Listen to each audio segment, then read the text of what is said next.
everybody, and welcome to our Alumni Career Roundtable series. My name is Julie Klingler. It's a pleasure having you all here with us. On behalf of over 25,000 alumni living in 62 countries around the world, we'd like to welcome you to our event tonight.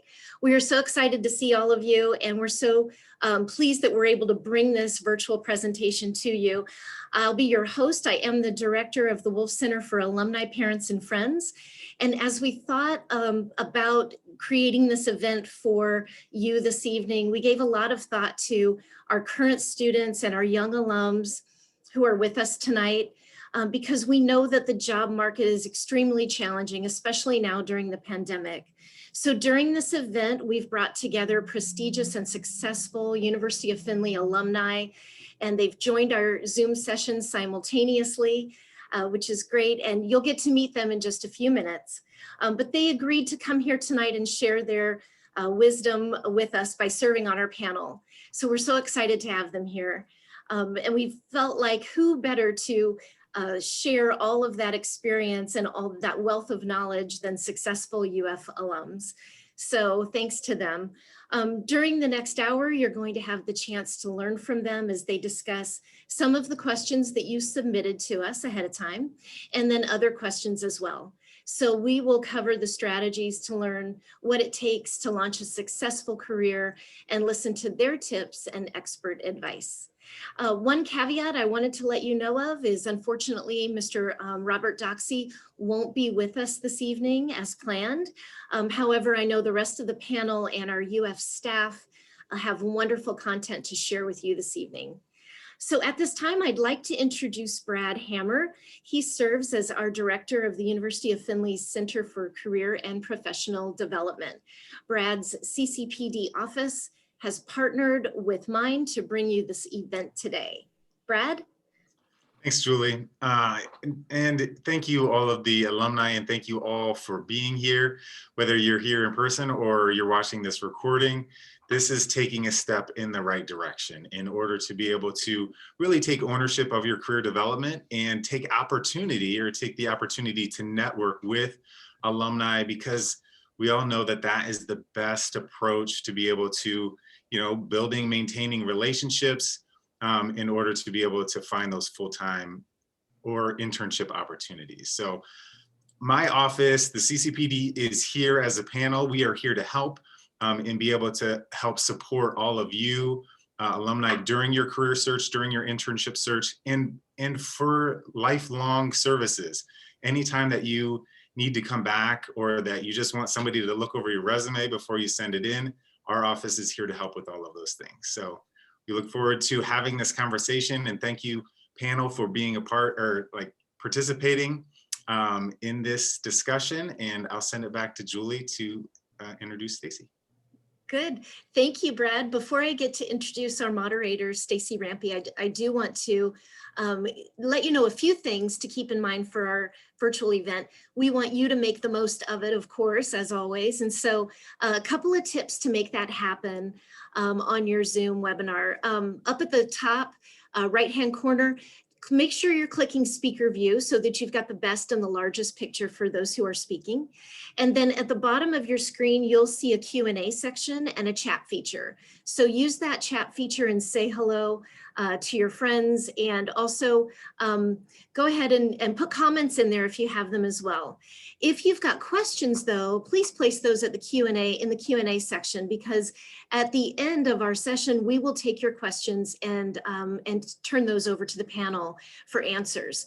Identify yourself too. Make sure you've got a good name displayed. We will need that to address you, and also we'll need that for prizes, which is the last thing I want to mention. So at the end of the session, we will have some trivia questions tonight for a chance to win some prizes. So stay with us until the end, and you must be present to win, and we'll take care of that later. For the students here on the call tonight, we know that some of you are attending this event for course credit. So at the end of the session, we're going to give you some further direction on how you can receive that credit. So stay tuned for that as well. So without further delay, I'd like to introduce our wonderful moderator, Stacy Rampi. Stacy is a two-time UF alum, graduating in 2001 with a human resource management degree, and then she came back and graduated in 2005 for her MBA. Stacy is the Senior Director of Total Rewards at NSF International, a global health and human services company with a presence in 37 countries. Stacy oversees global total rewards, global payroll, global HR solutions, operations, and shared services. She also oversees global HRIS and global HR data and analytics. Stacy, welcome. Thank you so much for that wonderful introduction. I certainly appreciate it. And thank all of you for joining us this evening. This is certainly a dynamic world that we're living in. And this, these sessions such as these, are really wonderful opportunities for you to learn from, our panelists, whom you'll meet in just a moment, on how to navigate in this, as I said, this crazy dynamic world, right? We are all learning how to do things differently. We're learning how to learn differently. We're learning how to work differently. We're learning how to live differently, honestly. The university is doing a fantastic job, really helping students, and Brad and Julie both alluded to it, really helping students and alumni navigate in this ever-changing, dynamic world as we're all adapting and really learning at the same time. We want to make sure that we're sharing all of our learnings with you so that you can be as successful as possible.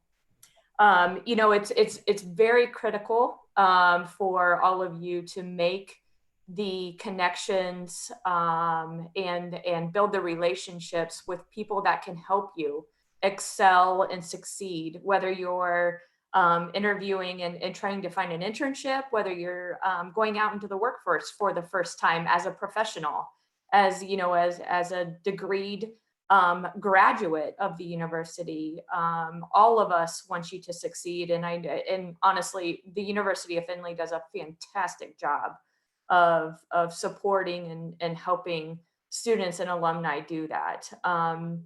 It's very important that you and all of us realign ourselves during this pandemic. We all know that it's ever changing.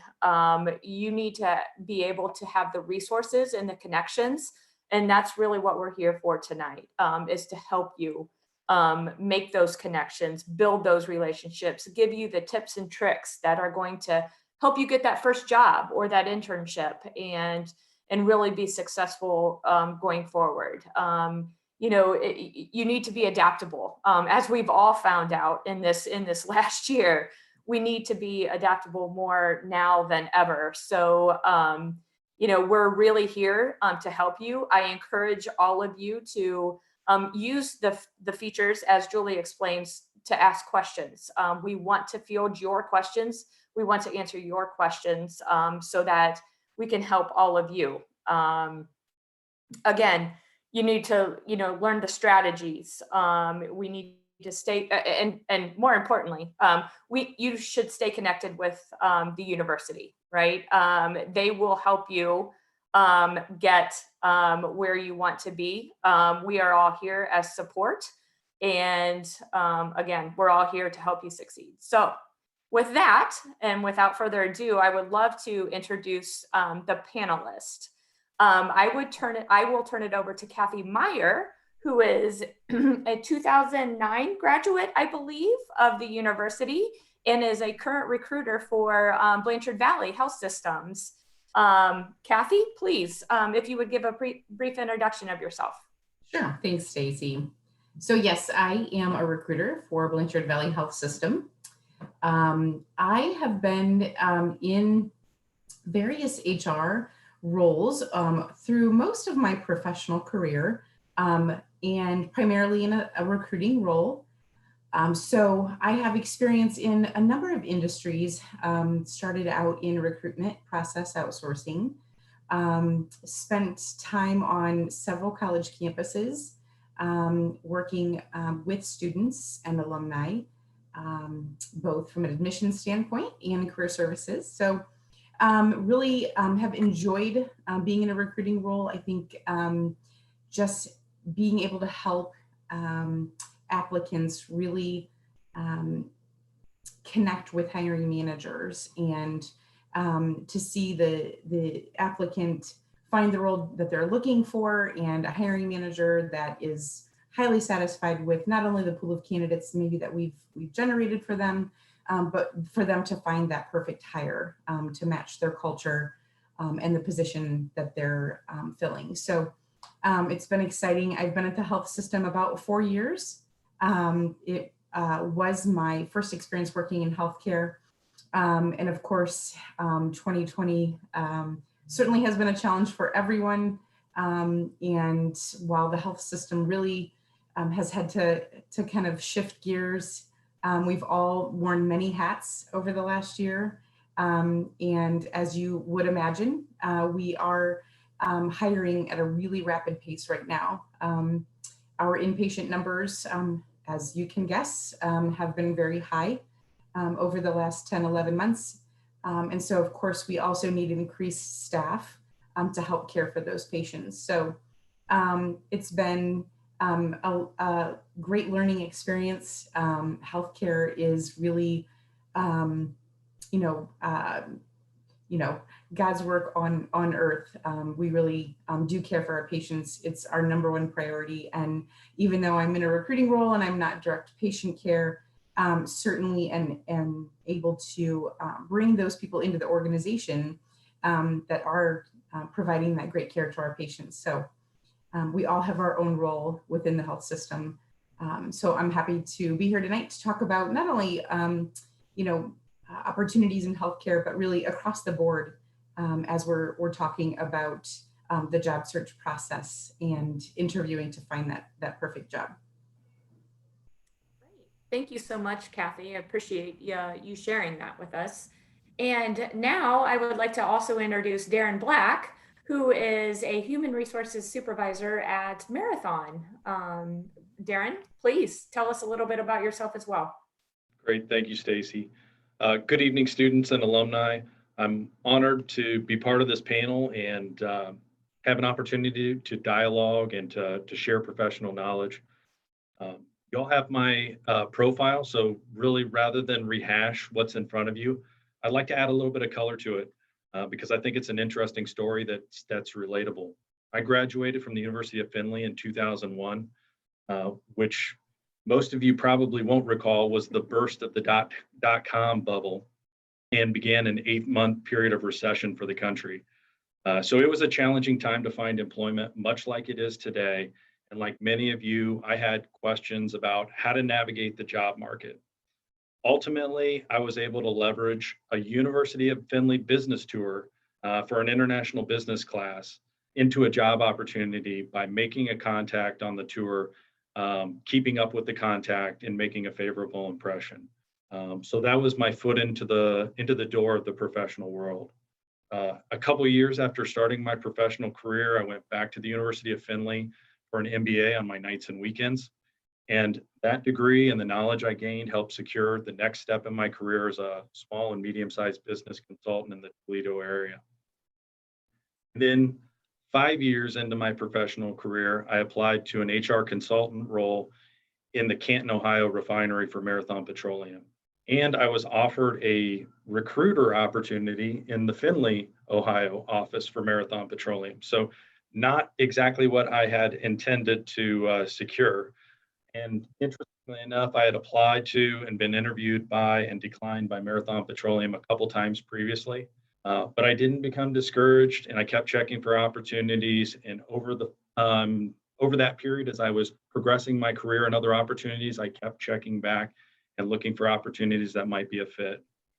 And while I knew campus recruiting was not my long-term passion, I knew that the opportunity would start a potentially long career with a company that I valued and respected and knew shared the core values that I had as well. And so from that point forward, I've had the good fortune to work for Marathon for 14 years in places like Robinson, Illinois, Cody, Wyoming, San Antonio, Texas, Houston, Texas, and now back in Findlay, Ohio. So I'm very satisfied. I had a kind of a, maybe not the ideal career path to get where I'm at today. And there were challenges along the way, but I think they're kind of a testament to what you face when you move through the job market, and a good example of how to overcome those obstacles with persistence and tenacity. What a great story. That's fantastic. Thank you for sharing that. And I think Darren, you and Kathy too, you hit that you may think you have a career path and you know exactly what you want to do and where you're going to be, but it's important to be open to opportunities, and you never know where it can lead. Certainly, look at the opportunity, weigh it. I myself started on a factory floor, to be honest, and I worked on a factory floor for 5 years and went to school on the weekends. And eventually got my degree, my bachelor's degree, started in an HR role, and then went back for my master's. Completely non-traditional, but worked hard, built relationships, trusted that my education and my knowledge that I was gaining from each and every position that I took was going to lead me to that next step, and eventually where I'm at today. And really, really appreciative of all of that. So, no matter your career path, I think it's important to appreciate and just keep an open mind. So with that,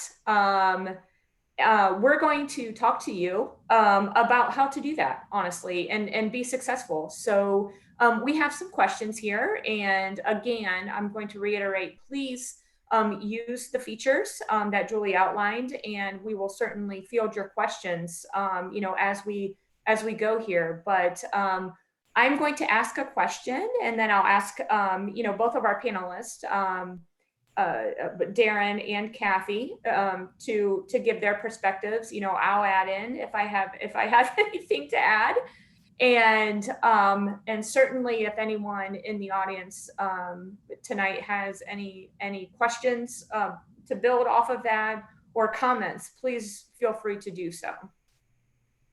So the first question is, due to the pandemic, much of the interview process is currently being conducted virtually. Talk to us a little bit about the elements of the online interview and how our guests can ace it, how they can get that first job, right? Kathy, this may be a good one for you as you're in recruiting. So if you would start us off, and then we'll go to Darren. Sure. So I think I'd start out by saying, like the last year, we've all had to be flexible, both personally and professionally. And I think that absolutely applies to the job search process, both from a candidate standpoint and really college campuses and recruiting employers across the board. So, I've learned a lot as we've done some virtual sourcing and recruiting.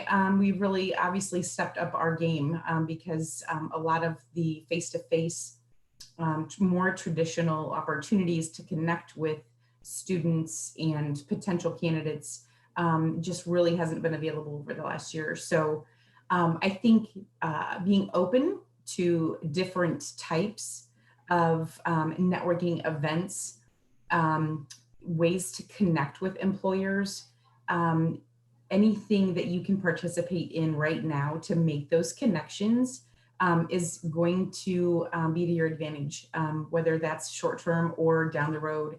Darren has a great story. I also did a really non-traditional, didn't go to college out of high school, and finished my master's at 35. So it's everyone takes a different path. What I would say about looking now, we are really starting to employ virtual opportunities like job fairs. Now, while that sounds fairly traditional, If you've never participated in a virtual job fair before, it is much like being in person. The good thing about, students, young people that are pretty tech savvy, it's probably pretty easy to navigate. And I've really found it pretty intuitive. So instead of a live career fair, we are participating in a variety of environments. So be open,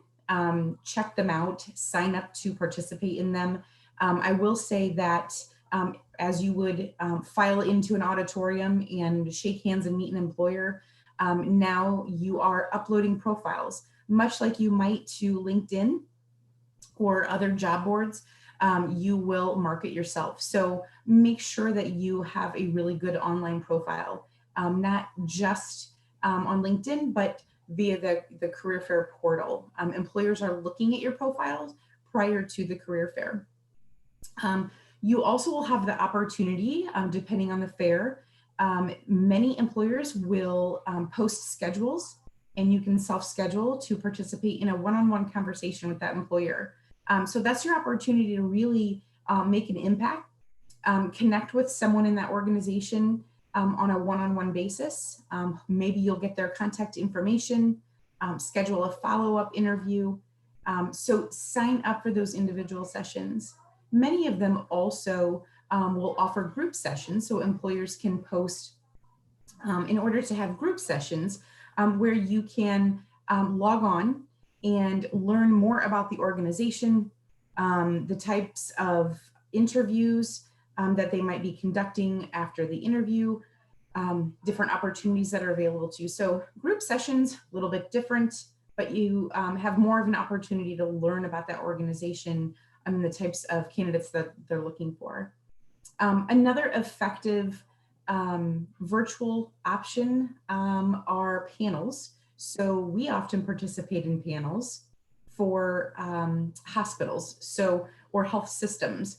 They're all a little bit different, but it gives students looking to work in the healthcare industry an opportunity to learn about different health systems and what size health system, what kind of healthcare services they offer the community that they're in, so that you might find a really good fit just by participating in those panels or group sessions. So obviously the university offers different services, through the Career Services Office. And I encourage you to take advantage. There's a lot of other organizations that are hosting virtual events. And so I think it's really important to really just dive in, log on, participate, make those connections. We've had about a year of really trying to figure it out. And I think it's just as useful now as it is in a live environment. You really can make some personal connections. So I think from an interview standpoint, there's a couple of options. Many are doing them live, whether it's one-on-one or in a group setting. We do a lot of group interviewing for our nursing opportunities. Gives you a good opportunity to meet several of the staff members and ask questions.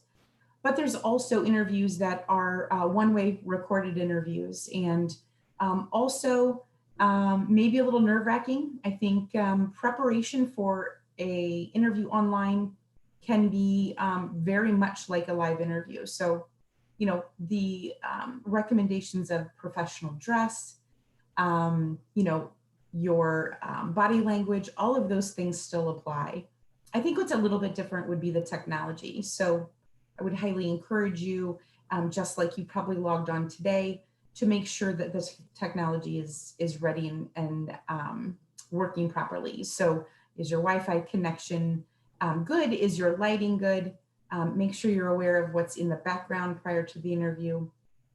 And then the camera angle, of course, you want to make sure that they're able to see you clearly and hear you. So I think unlike a live interview, technology plays a big role and to make sure that all of that is working properly.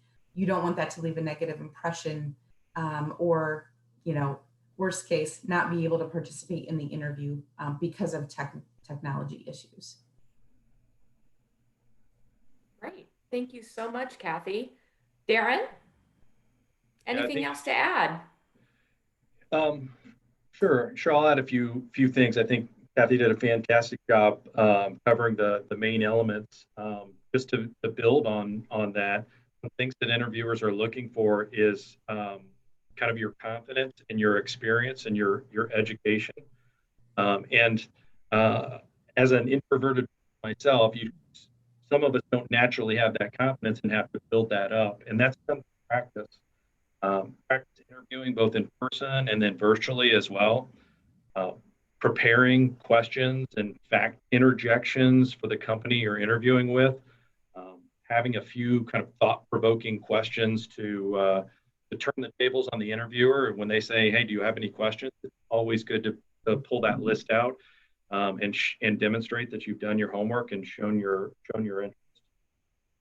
Being able to communicate clearly, concisely, to be able to do that kind of give and take with the interviewer is important, not just focused upon the responses to the interviewer's questions is important. Asking clarification if you don't understand a question is perfectly acceptable. And then have some stories or examples that demonstrate or highlight your strengths and experience. It can be a mix of school or work, sports, personal related. I mean, especially coming out of school, you're not going to have all of those career experiences to draw from. So don't hesitate to pull some life experiences in that aren't necessarily work related. And just be honest in the interview about your interests, about your desires, what your flexibility is. You know, are you flexible to relocate or are you not? What job duties interest you? I think that comes across in the interview when you're honest and kind of forthright with the interviewer as well.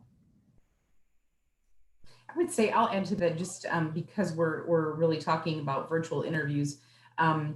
An advantage that you have as a candidate right now is notes. So Darren talked a lot about being, prepared and having questions ready and be able to give that give and take. You are able to have notes next to you to refer to just so that you can stay on track. Unlike maybe a face-to-face interview, I think that's appropriate in order to have some high-level notes and be able to refer back to them during the interview. Great, thanks, Kathy. And honestly, just to add a few things that I've thought of as Darren and Kathy were speaking, is that make sure you research the folks that you will be interviewing with. So make sure you understand their position, maybe what they're responsible for, so that you can talk intelligently and communicate with them and able to make that connection. Both Darren and Kathy talked about that connection and starting to build that relationship, if you will, which is very, very important to becoming successful. That's a way to start that. As students today, you have honestly a great advantage right now because you're taking classes online, right? So you're used to the virtual environment. You have this screen to protect you, if you will. And maybe you won't be quite as nervous because you're not meeting them face to face. So you have the ability to be a little more relaxed as long as you're prepared. Being prepared is absolutely critical because you still are in an interview, and you have to make sure that you're deciphering or differentiating between going to class, if you will, and in an interview. You want to look professional, you want to be prepared, you want to know whom you're speaking to, you want to have prepared questions, as they say, as Kathy and Darren said, because it is an interview, and it's the start of your career potentially. So just a couple of points that I thought of as both were speaking. To that point, it is still very, very important that you have a professional resume. Obviously, that is their first glance at you. You know, recruiters get hundreds of resumes, you know, per week, depending on how large the, you know, the company is or the health system is.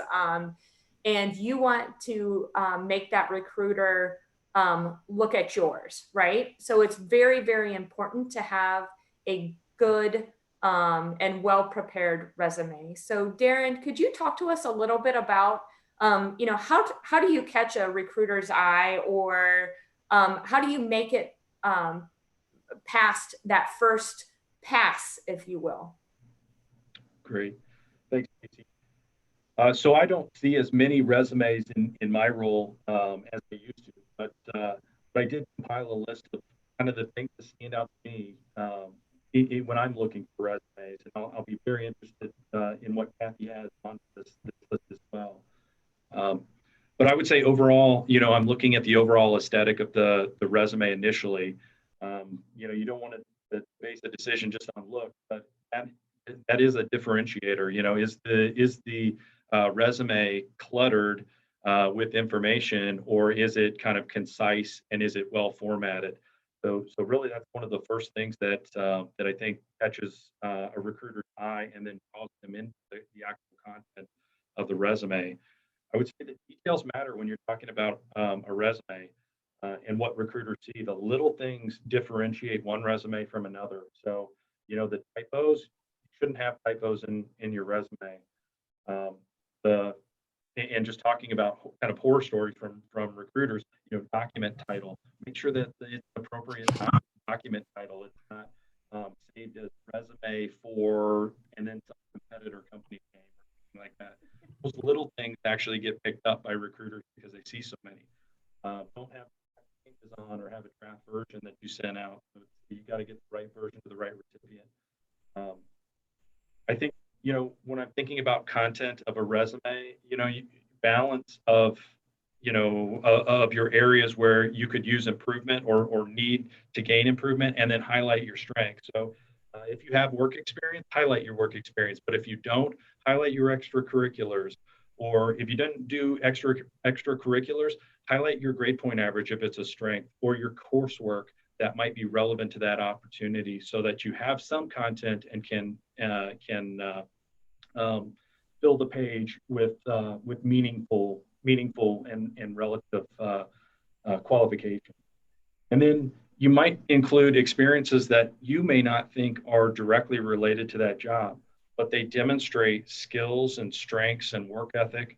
I know when I was a campus recruiter, one of the things I looked for was somebody who had a well-balanced resume and was working at you know, a McDonald's or some entry-level job while they were balancing studies and extracurriculars or sports.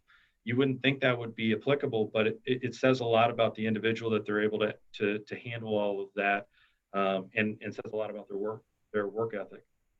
I would say from a customization standpoint, you don't necessarily have to customize your resume for every job out there, but if you're targeting a company like the way that I mentioned, I was targeting Marathon, or you may have a short list of 10 companies that you're targeting. You're probably going to want to customize your resume and or cover for those opportunities, but you don't have to do it for everyone.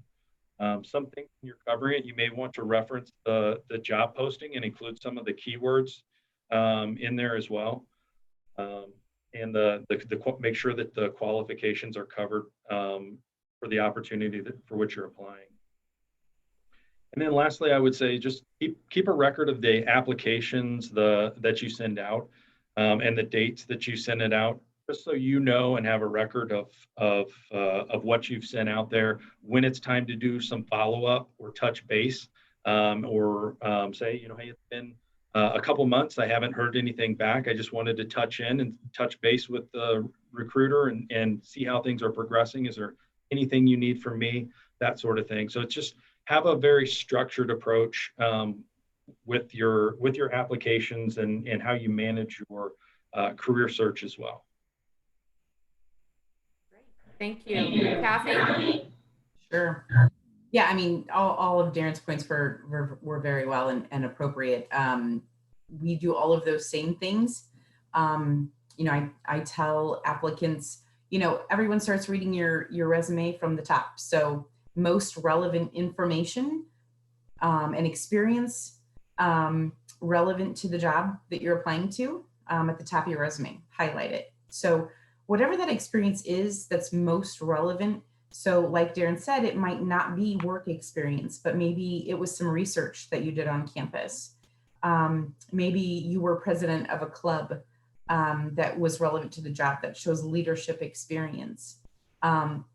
Just being able to maintain a full load at school and a part-time job, and then maybe some extracurriculars, just demonstrates a lot of organizational skills, initiative, drive, things that are really transferable to most jobs. So, in the healthcare industry, I always encourage students, fantastic if you're working somewhere, maybe you're working in retail or food service, but as soon as you can, get into the industry. So, maybe you're studying to be a nurse or an occupational therapist.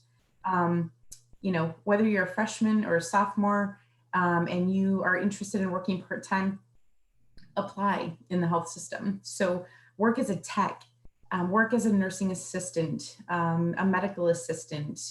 We have patient transporters that really transport patients and materials throughout the hospital. That's a great job because you get to see a lot of different departments, how they work together to serve our patients.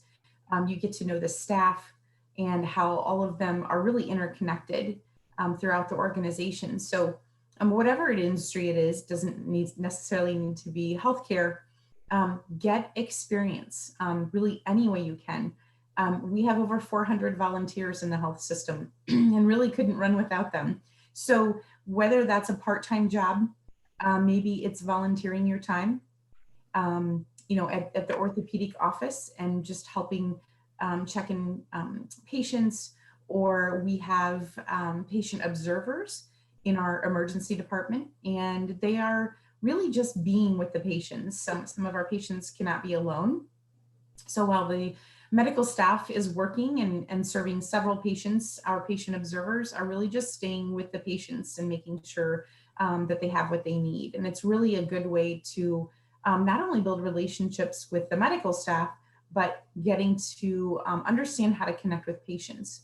So whatever industry it is, I recommend if you're able to let go of that part-time retail or food service job and really get working in the industry you want to work in. Not only is it great experience, but again, all comes back to those connections that we talked about. For us, if we have somebody working as a student while they're in school, and the great thing for you guys as students at the university is we are just down the street, much easier to transition to a permanent position upon graduation, much more seamless, and you already are understanding the inner workings of this health system even before you start your career. So again, making those connections, just getting some experience, even if it's observations. Great, thank you. We did have a couple of more questions, but I'm keeping time in mind as it's 6:40 here.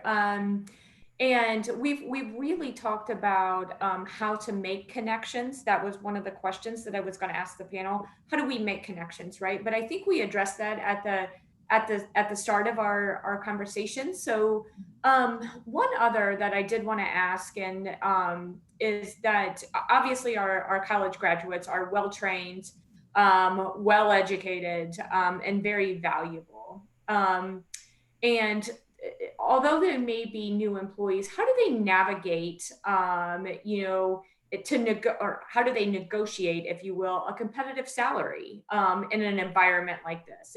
It's very different, and it's difficult to know, in a normal world, whatever a normal world is, right?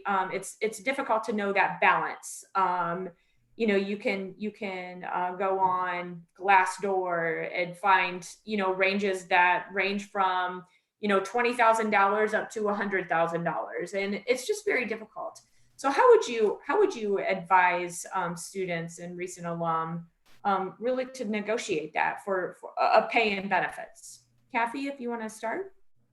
Sure. Yep. So we talk to students a lot about that. So, of course, your salary is obviously very important, and you want to, obviously get a really fair salary for the position, and you want to do your best to negotiate, a fair salary. So, I think what I encourage people to do is, while negotiating a salary is important, to really look at the whole package. So, and what are the benefits that are important to you? So really do your homework on those organizations to understand what some of their other benefits are. So things like retirement, as a young person, that might not seem very important, but it'll be there before you know it.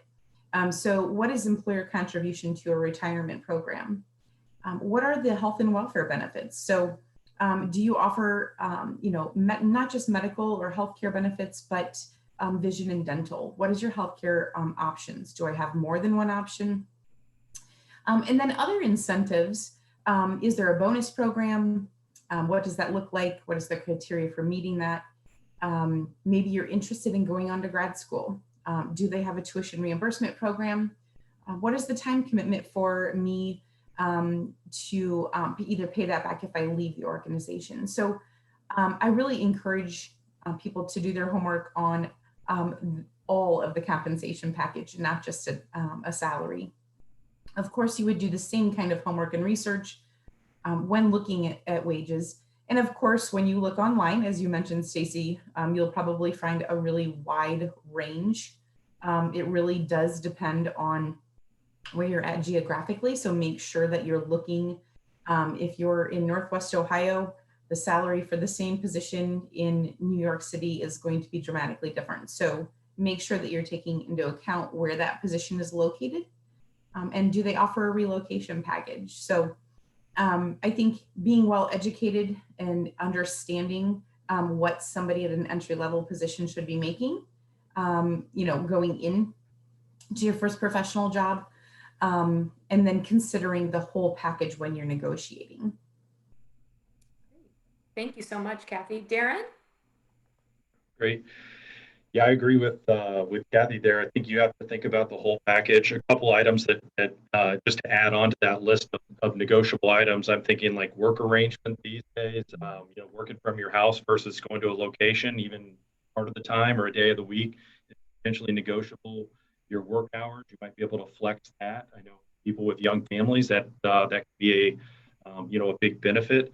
Your location, your job title, pretty much all the elements of the job offer are up for a conversation right now.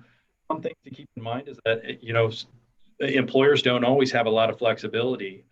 With a lot of times when you have a larger company, you have starting rates for different positions. So you need to understand that because an employer who has a standard starting rate isn't going to have flexibility when they're bringing 10 of the same type of individual in, such as an entry level, but they may be able to flex on things like signing bonus or work arrangements or some other element that can be negotiated. So just keep that in mind.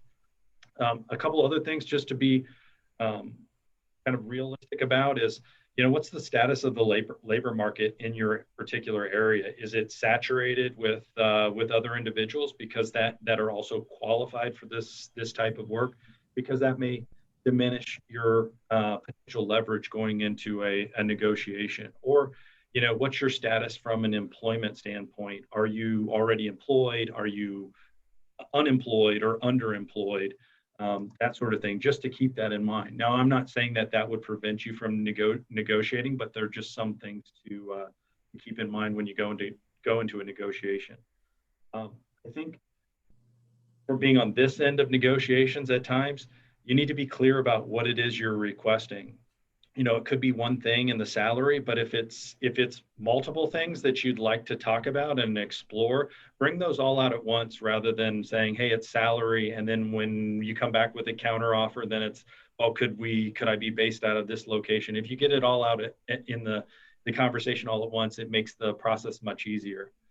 You're going to have to provide enough detail to answer why you're wanting to negotiate this element and make it understandable and relatable, because what happens with whether you're a recruiter or you're somebody on the business side is they're going to have to make an assessment of, do I want to accommodate this negotiation? Am I going to have to sell it to someone else to gain approval for it? And then is it going to increase the likelihood that you're going to accept the offer if we do make that accommodation? So you're going to want to make sure that you kind of plan how you're going to negotiate to preserve a positive relationship, as well as make it understandable and relatable on why you're asking for those accommodations. And one thing that I think was mentioned before, but I think it's important, so I'll reiterate it, is, money is important, and you want to have a fair wage for the work that you're doing, but money just for money's sake in the short run, if you're sacrificing growth potential or doing something you enjoy or gaining valuable experience that may pay off in the long game, think about that as well. So it's a career, you've got a lot of room to run, and it may be worth taking an opportunity where you're making a little bit less, but your long-term potential is greater. Great point. And I think that takes us right back to, really where we started, right? In that you may start somewhere and it may not be exactly where you thought you would start, but you have to trust in that, and and eventually you will get to where you want to be. So thank you, Kathy and Darren. I am now going to turn it back over to Julie, and we're going to have a Q&A session. If there's any questions, please make sure that you put them in the chat, and we will address those. Mm-hmm. Good. Stacy, thank you. This conversation has been great. I'm learning so much as I'm listening, and I'm so glad everyone joined us tonight to hear all of this great content. I did ask Brad Hammer to step in and speak for just a few minutes on internships, because we took questions from those who registered in advance, and so many of them, it revolved around internships and how that process works. So Brad, I will turn it over to you for just a few minutes if you want to address that. And then we'll do a quick Q&A. We are running out of time, but we'll try to get both those things in. So at this point, I'm going to switch it over to Brad. All right, thanks, Julie. So the panelists actually addressed a lot of the questions. Whether you're applying for a full-time job or an internship, honestly, the approach is relatively similar or even the same. One of the questions was, what's the correct way to approach companies for an internship? And honestly, when we work with students in the CCPD, we kind of take an approach where, just like Darren said, if you have your list or you have your targeted list of employers that you are really interested in, we recommend developing that list first, do your homework on them, prioritize who are the top companies, and then start to develop contacts and connections within those organizations. LinkedIn's a good way to do that. We have a good alumni network to be able to do that. But that's really where you want to get started with your list, rather than combing through all of the thousands of job postings that are potentially on Indeed or wherever. Make sure that you have that list targeted and you know about these organizations, and these are the ones that you're the most interested in. And like I said, developing those contacts and connections is really the best way. And then you have those, keep it organized, just like I love all of the things that Darren was talking about. Keep it organized. When did you reach out to this person, this organization? When did you follow up? If you're not hearing anything back from them, maybe you need to try to find a different person within that organization, or you need to cross them off and move on to the next one. Take control of your internship and job search process. And I mean, that gives you much more control of that internship and job search process, rather than clicking apply, sending in your stuff, keeping your fingers crossed, hopefully something happens. You really need to own it, and you really need to have that follow-up process, because most students don't do it. That's my advice for them. I mean, there was other questions, but I feel like they were all really answered within the panelists. Okay, good, very good. We are going to do a Q&A, and a lot of the questions that we ended up having in the Q&A tonight that were placed over there were answered. So we'll take one or two out of there that that we could, that are fresh and a little different, and then we'll move on to the rest and close out the event in a little while. An anonymous question came in that says, what happens if someone takes a job in order to be employed, but that really isn't the field that they want? How long should they stay in it? And how do you pivot to the field you really want? How about Stacy? Can I ask you to answer this one? Absolutely. And yeah, talk to us a little bit about that. Yeah, I don't know that there's any hard, fast rule on that, to be honest. I think you really need to navigate that, you know, based on your personal situation. What I will tell you is that you need to work hard and you need to excel in that position. But don't take your eye off of what you want to do. So make sure that as long as you're in that role, and gainfully employed, that you're doing your best and giving your all, and continue to look for opportunities to get you where you want to go. And then when you do get an opportunity to interview or send in a resume, make sure you relate it back to your current experience, right?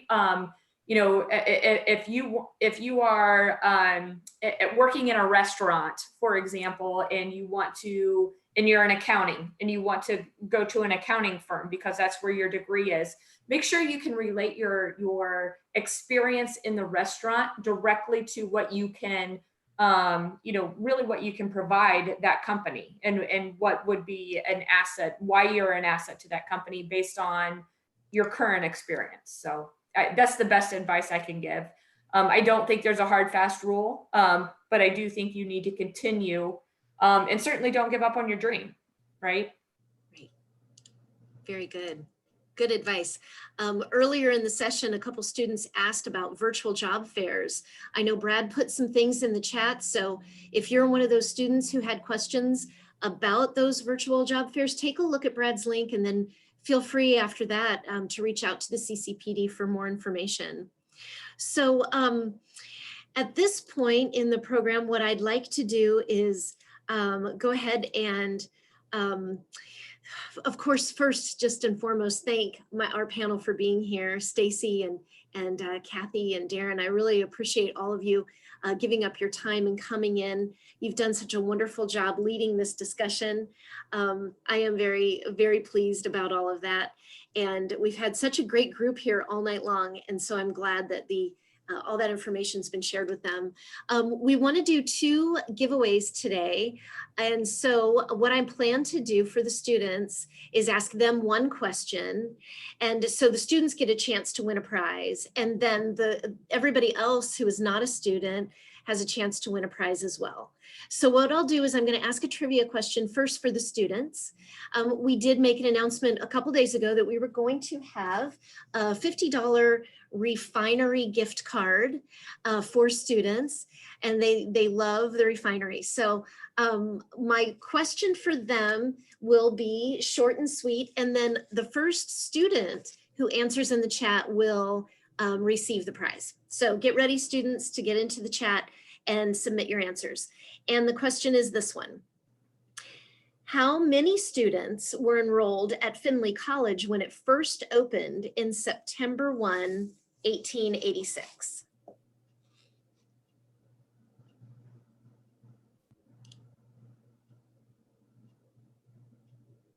And I'm not seeing it yet.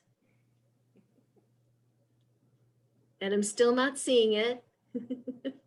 I've got a few people that are real close, but I haven't seen it yet. Oh, Caitlin Creed. Caitlin, are you here?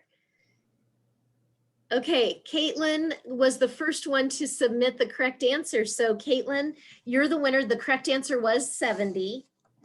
So good, very good for Caitlin. We will be in touch with you with your contact info that you registered with for your prize.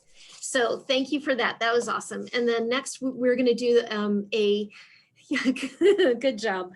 We're going to do a question now for everybody else on the call, whether you're alumni or a friend or supporter.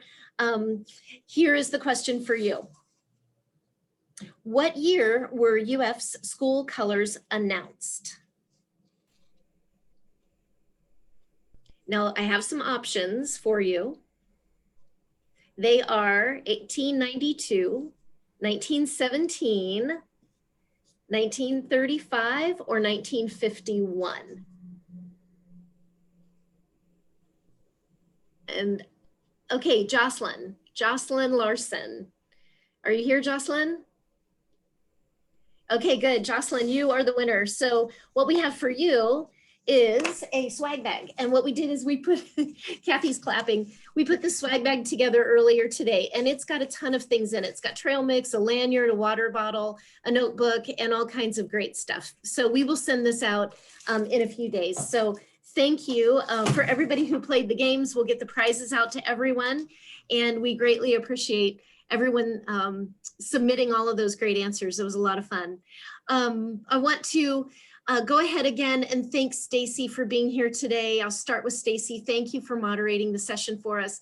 We truly appreciate you, and you've done a great job today leading us in this great discussion. Also for Kathy and Darren, thank you so much for taking the time to be here to help mentor these UF students and alums, and you truly have made an impact on their career journey today and have done so in great Oilers spirit. So thank you for that. And guests, for the rest of you who are who have joined us, thank you as well. Please remember the Alumni Office and the CCPD are here for you always. We had a lot of people who couldn't join us, so we have recorded the session. We are going to send this out to everybody and post it on the CCPD site as well. While you're looking for the recording on our site, please check our alumni webpage. There you can do things like refer a future Oiler and see our entire schedule of virtual events. But you can also learn about our 20% new alumni tuition discount on graduate programs. So if we do have alums out there that are interested in that, let us know, because if you're thinking of going back for an advanced degree, this is a great time to add another layer of Oiler Nation onto your credentials. So what I want to mention also for many of you that may be interested, if you are students, I want to share this slide with you. If you are attending today for credit, for course credit, please see this contact information on this slide to ensure that you receive your credit. Cindy Strathman at the CCPD can assist you with that. So make sure that you contact her. And at this point, I'm going to turn things over to Brad for goodbye from him. Brad? All right, thanks, Julie. Thank you to all of the panelists. This was a great discussion on career development topics, resume, as well as interviewing within this virtual world, as well as negotiating, are all topics that all students as well as alumni always ask. And we appreciate you so much for being able to take time out of your evening to be able to give your advice and your expertise on these topics. So once again, CCPD is here to help for alumni, students. Whenever you guys need assistance, stop by our office. We're here to be able to make you guys as successful as we can. Yes, and I want to mention all the questions we didn't get to, those will go over to the CCPD and they will be in touch with you to answer any remaining questions that you may have had. I want to thank each and every one of you again from all of us here at the University of Findlay. We're so pleased that you joined us tonight. For those who have previously supported UF in any way, we thank you for your gifts. Your generosity ensures that we continue to offer the level of excellence that our students deserve. So thank you. If you've enjoyed today's event and you'd like to make a gift, please feel free to visit findlay.edu, give.findlay.edu, which is on your screen at this time. So goodbye to everyone. We will leave you with a song. Enjoy this as you're saying goodbye. And we hope to see you again in the future for our next event. Bye, everybody. Bye, thank you. Thank you.